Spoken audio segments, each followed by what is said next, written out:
Good morning sir. Good morning madam. ಇಲ್ಲೊಂದು signature ಹಾಕಿ.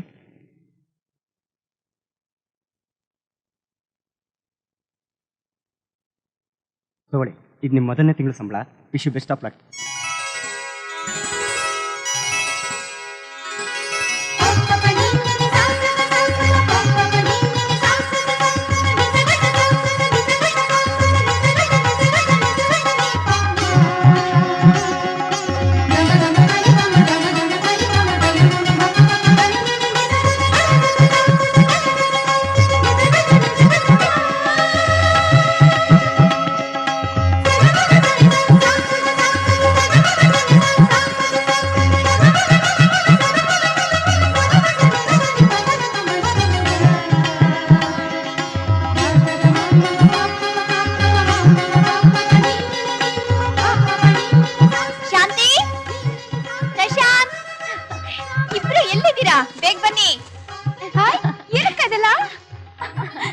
ಇವತ್ತು ನನಗೆ ಮೊದಲನೇ ತಿಂಗಳ ಸಂಬಳ ಬಂತಲ್ಲ, ಅದಕ್ಕೆ ಅಪ್ಪನಿಗೆ ಕನ್ನಡಕ ತುಂಬಾ ಚೆನ್ನಾಗಿದೆ ಕೊಡು. ಈ ಬಟ್ಟೆ, ಆಮೇಲೆ ಈ ಛತ್ರಿ, ಈ ಚಪ್ಪಲಿ ಎಲ್ಲ ತಂದಿದ್ದೀನಿ. ಅಕ್ಕ ಅಕ್ಕ ನಮಗೆ ನಿಮ್ಮಿಬ್ರಿಗೂ ಇಷ್ಟವಾಗಿರೋ ಸ್ವೀಟ್ಸ್ ತಂದಿದ್ದೀನಿ. ಎಲ್ಲಿ ಆ ಮಾಡು, ಎಲ್ಲಿ ಶಾಂತಿ ನೀನು. ಇದು ಅಕ್ಕನಿಗೆ. ಅಪ್ಪನೂ ಬರ್ಲಿ, ಆಮೇಲೆ ತಿಂತೀನಿ. ಅಪ್ಪ ಬಂದ್ರು. ನಾನು ಅಪ್ಪನಿಗೆ ಈ ಕನ್ನಡಕ, ಈ ಛತ್ರಿ ಕೊಡ್ತೀನಿ. ನಾನು ಅಪ್ಪನಿಗೆ ಈ ಚಪ್ಪಲಿ ಕೊಡ್ತೀನಿ. ನಾನು ಬಟ್ಟೆ ಕೊಡ್ತೀನಕ್ಕ.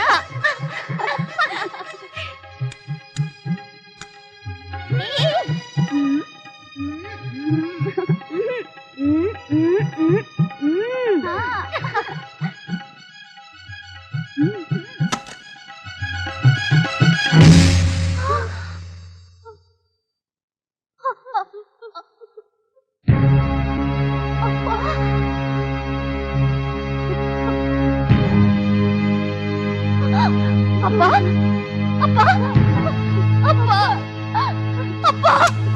ಅಪ್ಪ ಅಪ್ಪ ಅಪ್ಪ ಮಾತಾಡಿಪ್ಪ, ನಮ್ಮನ್ ಬಿಟ್ಟು ಹೋಗ್ಬೇಡಿಪ್ಪ. ಅಪ್ಪ ಮಾತಾಡಿ ಅಪ್ಪ. ಅಪ್ಪ ಅಪ್ಪ ಮಾತಾಡಿ. ಅಪ್ಪ ನಮ್ಮ ತಂದೆಗೆ ಏನಾಯ್ತು? ಸಮಾಧಾನ ಇವ್ರು ಸಂಜೆ ಫುಟ್ಪಾತ್ ದಾಟಿ ನಮ್ಮ ಅಂಗಡಿ ಕಡೆ ಬರೋ ಅವಸರದಲ್ಲಿ ಬರ್ತಿದ್ ಕಾರಿಗೆ ಡಿಕ್ಕಿ ಹೊಡೆದು ಈ ರೀತಿ ಅನಾಹುತ ಆಯ್ತು.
ಮಾಡೋ.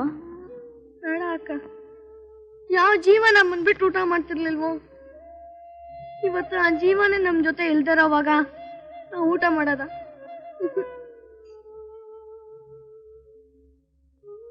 ಅಕ್ಕ, ಏನಕ್ಕ ಇದು? ನಮ್ಮಿಬ್ರಿಗೂ ಸಮಾಧಾನ ಹೇಳ್ಬೇಕಾದ್ ನೀನೇ ಹೀಗೆ ಅಳ್ತಾ ಕೂತ್ರೆ ಹೇಗೆ? ಅಲ್ಲ, ನೀವಿಬ್ರು ಹೀಗೆ ಅಳ್ತಾ ಇದ್ರೆ ಅಪ್ಪನ ಆತ್ಮಕ್ ಶಾಂತಿ ಸಿಗುತ್ತೆ ಅನ್ಕೊಂಡ್ರಾ? ಇಲ್ಲಕ್ಕ. ಅಮ್ಮ, ಯಾರ್ ನೀವು? ನಿಮ್ಮ ಸಂಸಾರದಲ್ಲಿ ನಡೆದ ಘಟನೆಯಿಂದ ಪಶ್ಚಾತ್ತಾಪ ಪಡ್ತಿರೋ ವ್ಯಕ್ತಿ. ಆಗ್ಬೇಕಾದನ್ನ, ನಮ್ ಹಣೆಲ್ ಬರ್ದಿರೋದನ್ನ ಯಾರಿಂದಲೂ ತಡೀಕಾಗಲ್ಲ ಅಲ್ವಾ ಸರ್? ಹೌದಮ್ಮ, ನಿಮಗಾಗಿರೋದನ್ನ ನನಗೆ ತಗೊಳಕಾಗದೇ ಇರಬಹುದು.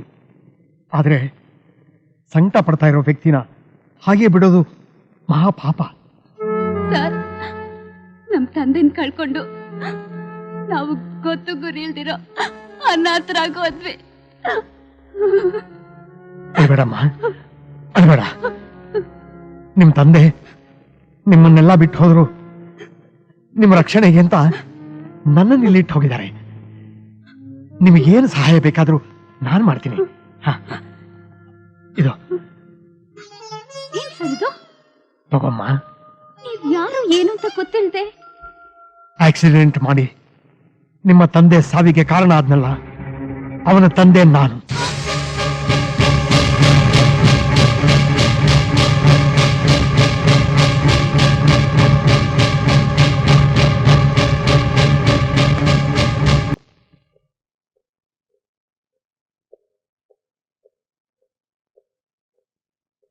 ನಮಸ್ಕಾರ ಸರ್.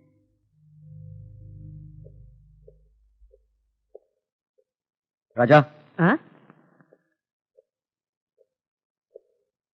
ಸೋನು ಇಲ್ಲಿ ಕಾಣ್ತಾ ಇಲ್ಲ. ಆಫೀಸಿಗೆ ಬಂದಿಲ್ವಾ? ನೀನು 3 ದಿವಸದಿಂದ ಆಫೀಸ್ಗೆ ಬಂದಿಲ್ಲ, ನಿಮ್ಮವರು ಬಂದಿಲ್ಲ. 3 ದಿವಸದಿಂದ ಬಂದಿಲ್ವಾ? ಲೈಲಾ ಕೊಡಿದ್ರೆ ಮಜನು ಗೇಟ್ ಬಿದ್ದಂಗೆ ಅಲ್ವೇನಪ್ಪ ನಿಮ್ಮಿಬ್ಬರು ಕೇಸು. ಇಂಥದ್ರಲ್ಲಿ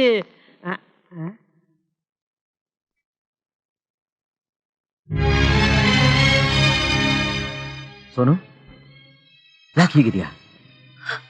3 ದಿವಸದಿಂದ ಆಫೀಸಿಗೆ ಬಂದಿಲ್ವಂತೆ, ಏನಾಯ್ತು? ಯಾಕೆ ಕಳ್ತಿದ್ಯಾ ಸೋನು? ಕಾರ್ ಆಕ್ಸಿಡೆಂಟ್ ಅಲ್ಲಿ ನಮ್ ತಂದೆ ಹೋದ್ರು. ಯಾವಾಗ? 3 ದಿವಸದ ಹಿಂದೆ. ಕೆಲಸದಿಂದ ಮನೆಗೆ ಬರ್ಬೇಕಾದ್ರೆ ಯಾರೋ ಅವ್ರ ಮೇಲೆ ಕಾರ್ ಹತ್ತಿಸ್ಬಿಟ್ಟಿದ್ದಾರೆ. ಆಕ್ಸಿಡೆಂಟ್ ಎಲ್ಲಾಯ್ತು? JP ರೋಡಲ್ಲಿ. ಐ ವಿಟ್ನೆಸ್ ಆಧಾರದ ಮೇಲೆ ತಪ್ಪೆಲ್ಲ ಮೃತಪಟ್ಟ ಆ ವ್ಯಕ್ತಿ ಇದೆ ಅಂತ ತಿಳಿದು ಬಂದಿದೆ. ಇದರಲ್ಲಿ ನಿಮ್ಮ ಮಗಂದು ಯಾವುದೇ ರೀತಿ ತಪ್ಪಿಲ್ಲ ಮಿಸ್ಟರ್ ವಿಶ್ವನಾಥ್. ಸರ್, ತಪ್ಪು ನಂದು ಅಲ್ಲದೆ ಇದ್ರು ಒಂದು ವ್ಯಕ್ತಿ ಸಾವು ಕಾರಣ ಆಗಿ ಅವರ ಸಂಸಾರದ ಸಂಕಟಕ್ಕೆ ನಾನು ಹೊಣೆ ಆದ್ನಲ್ಲ ಅಂತ ನನಗೆ ತುಂಬಾ ನೋವಾಗ್ತಾ ಇದೆ ಸರ್. ಅದರ ವಿಷಯ ನನಗೆ ಬಿಡು, ಡೋಂಟ್ ವರಿ. ಪೊಲೀಸ್ನವರು ನಮ್ ತಂದೆದೇ ತಪ್ಪು ಅಂತ ಹೇಳ್ಬಿಟ್ರು. ನ್ಯಾಯ ದೇವತೆ ನ್ಯಾಯ ಬಡವ್ರಿಗಲ್ಲ, ಅವಳ ಕಣ್ಣಿಗೆ ನೀನೇನು ನೋಡ್ಬೇಡ ಅಂತ ಈ ಶ್ರೀಮಂತರು ಕಪ್ಪು ಬಟ್ಟೆ ಕಟ್ಟಿದ್ದಾರೆ.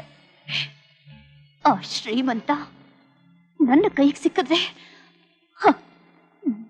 ನಾನು ಅವನ್ನ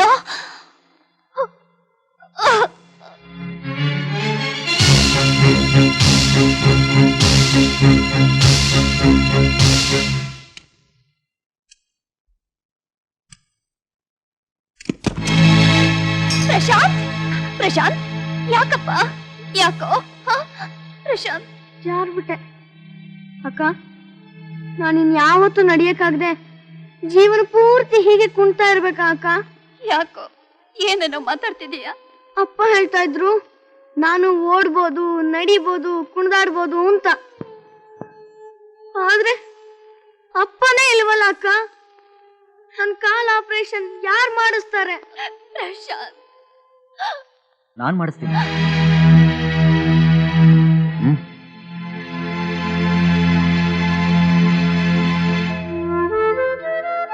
ಅಕ್ಕ, ಇವರು ನನ್ನ ಹೆಸರು ವಿಷ್ಣು. ನಾನು ನಿಮ್ಮ ಅಕ್ಕ ಒಂದೇ ಆಫೀಸ್ನಲ್ಲಿ ಕೆಲಸ ಮಾಡ್ತೀನಿ. ಯಾರು ಹೇಳಿದ್ದು ನಿನ್ ಕೆಲ ಓಡಕ್ಕಾಗಲ್ಲ ಆಡಕ್ಕಾಗಲ್ಲ ಅಂತ? ನಾನು ಹಿಂಗೆ ಆಪರೇಷನ್ ಮಾಡಿಸ್ತೀನಿ. ನಿಮ್ಮ ತಂದೆ ಹೇಳಿದಾಗೆ ನೀನು ಓಡಬಹುದು, ಆಡಬಹುದು, ಕ್ರಿಕೆಟ್ ಆಡಬಹುದು, ಫುಟ್ಬಾಲ್ ಆಡಬಹುದು, ಕುಣಿಬಹುದು. ಆದ್ರೆ ನನ್ನ ಕೈಲಿ ಆಗಲ್ಲ ಅಂತ ಜೀವನದಲ್ಲಿ ಯಾವತ್ತೂ ಹೇಳ್ಬಾರ್ದು. ನಗನಗ್ತಾ ಇರ್ಬೇಕು. ನಮಸ್ಕಾರ ಸರ್. ನಮಸ್ಕಾರ. ಯಾರು ನೀವು? ನನ್ನ ಹೆಸರು ರಾಘವನ್ ಅಂತ. ನಿಮ್ಮಿಂದ ಒಂದು ಉಪಕಾರ ಆಗ್ಬೇಕಾಗಿತ್ತು. ಏನು? ತಗೊಂಬನ್ರಿ.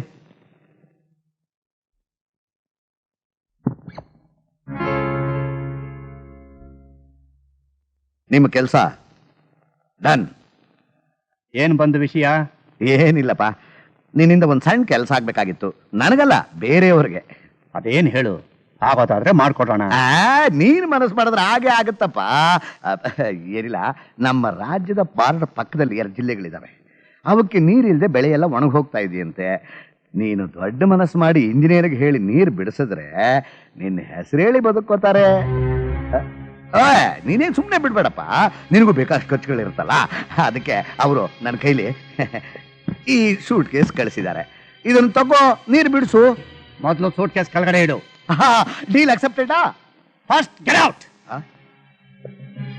ನಮ್ಮ ರಾಜ್ಯದಲ್ಲಿ ನಮ್ಮ ಜನರೇ ನೀರಿಲ್ದೆ ಒದ್ದಾಡ್ತಾ ಇರೋವಾಗ ನಿನ್ನಿಂದ ನಾನು ಲಂಚ ತಗೊಂಡು ನಿನ್ನ ಪಕ್ಕದವ್ರಿಗೆ ನೀರು ಬಿಡ್ಬೇಕಾ? ನಮ್ಮ ಜನರಿಗೆ ನಾನು ದ್ರೋಹ ಮಾಡ್ಬೇಕಾ? ವರ್ಮಾ, ನನ್ನ ಉದ್ದಕ್ಕೂ ನೀನು ಹಣ ಸುರಿದ್ರು ಒಂದ್ ತೊಟ್ಟು ನೀರು ಬಿಡೋದಿಲ್ಲ. ಹೀಗೆ ಗಾಂಧಿ ತರ ಮಾತಾಡೋರ್ನ ನಾನು ಬಹಳ ಜನ ನೋಡ್ಬಿಟ್ಟಿದೀನ್ರಿ. ನೋಡಿ, ನೀವ್ ಹೀಗೆಲ್ಲ ನಡ್ಕೊಂಡ್ರೆ ಜನ ದಂಗೆ ಹೇಳ್ತಾರೆ, ಆಮೇಲೆ ಸಾಯಿಸ್ಬಿಡ್ತಾರೆ. ಹುಷಾರು. ವರ್ಮಾ, ನಮ್ ಜನರಿಗೆ ಗಾಂಧಿ ಯಾರು, ಗೋಡ್ಸೆ ಯಾರು ಅಂತ ಚೆನ್ನಾಗಿ ಗೊತ್ತು. ನಿನ್ನಂಥ ಲಂಚ ಕೊಡೋರ್ ಮುಂದೆ ಕೈ ಚಾಚಿದ್ರೆ ತಾನೆ ನಮ್ಮ ಜನ ನನ್ನ ಮಾನ ತೆಗೆದು ಮನೆ ಮುಂದೆ ನಿಂತು ಚಳವಳಿ ಮಾಡೋದು, ಧರಣಿ ಹೊಡೋದು, ಚಿವರಿ ಹಾಕೋದು. ರೇ ಮುಖ್ಯಮಂತ್ರಿಗಳೇ, ಹೀಗೆ ಮಾತಾಡಿ ಮಾತಾಡಿ ನನ್ನ ಕೆರಳಿಸ್ಬೇಡ್ರಿ. ನಾನು ಮನಸ್ಸು ಮಾಡಿದ್ರೆ ಚಿಟ್ಕಿ ಹೊಡೆಯೋದ್ರೊಳಗೆ ನಿಮ್ಮ ಕುರ್ಚಿಗೆ ಇನ್ನೊಬ್ಬನ್ ತಂದು ಕೂರ್ಸೋ ಶಕ್ತಿ ಇದೆ ರೀ ನನಗೆ. ನಾನು ಇರೋವರೆಗೂ ಪ್ರಾಮಾಣಿಕವಾಗಿ ರಾಜ್ಯಭಾರ ಮಾಡ್ತೀನಿ. ಪ್ರಾಮಾಣಿಕವಾಗಿ ರಾಜ್ಯಭಾರ ಮಾಡ್ತೀನಿ. ಕುರ್ಚಿ ಬಿಡುವಂತ ಪರಿಸ್ಥಿತಿ ಬಂದಾಗ ಸಂತೋಷವಾಗಿ ಬಿಟ್ಕೊಟ್ಬಿಡ್ತೀನಿ. ಆದ್ರೆ ನೀನು ಮೊದಲು ಇಲ್ಲಿಂದ ತೊಲಗು.